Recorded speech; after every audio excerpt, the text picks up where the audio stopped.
Hey, what's going on, guys? Welcome back to Duplex Built to Rent. My name is Juan Cristales, and I'm a full-time real estate investor in the Texas market. Man, I want to share with you guys something because I think it's important for us to show some of the stuff that doesn't work out so well with us, okay? Because I think that people have this misunderstanding that thinking that everything, once you've done something a lot of times, that nothing ever goes wrong. And that's not the truth. The truth is that, like, regardless of how much level of expertise you have, you're going to run into some challenges. So I'm going to show you a quick challenge that is a little frustrating to me, but we're going to figure out, we're going to press through and we're going to get it done.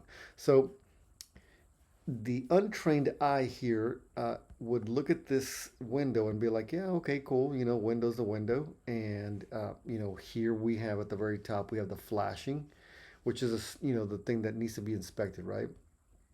No big deal. We got the siding in, the windows in, not a big problem, right? But I kept looking at this window. I'm like, what's wrong with this window? There's something that is not right. And I was just, racking my brain. I'm like, what am I looking at? Something is off. What is it?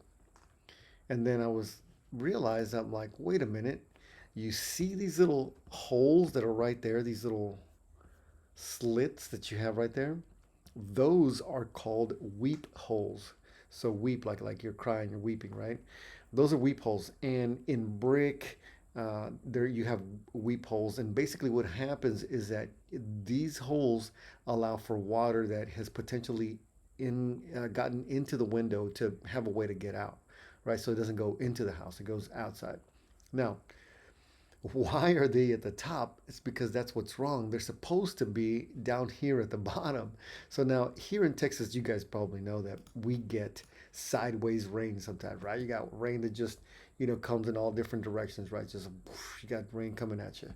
And so I flipped it upside down because it's the correct way it should be. Obviously, the flashing needs to be on this side.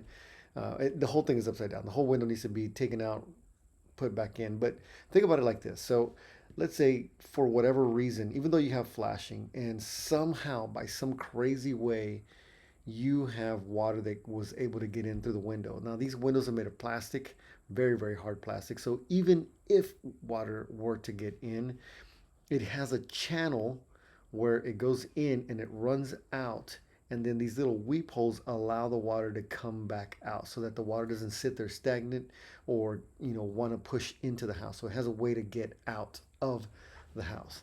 And so this is just a real simple fix. It's nothing too crazy. I went ahead and called the contractor already. He's like, oh yeah, dude, we messed up.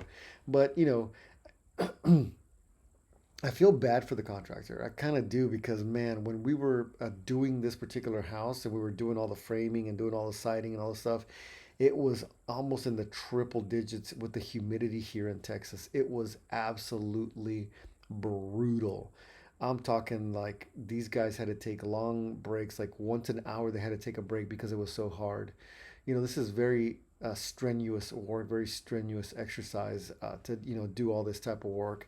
So if you've never had to work outside for extended periods of time or had to like just sweat your brains out for an extended period of time due to exercise or something like this or work or whatever, your brain doesn't like fully function at 100% capacity after a while. It just doesn't. So it's an okay mistake. It's not a horrible mistake that's going to set us back a bunch of money or a bunch of time or anything like that. But whenever you're looking at your windows, make sure the little weep holes are on the bottom. That's the way they're supposed to be. This one is upside down. It's not a big deal, guys. We'll get this thing fixed, taken care of, and we should be good to go. That's all I got for you guys today, man. Thanks so much for watching. I will talk to you guys soon.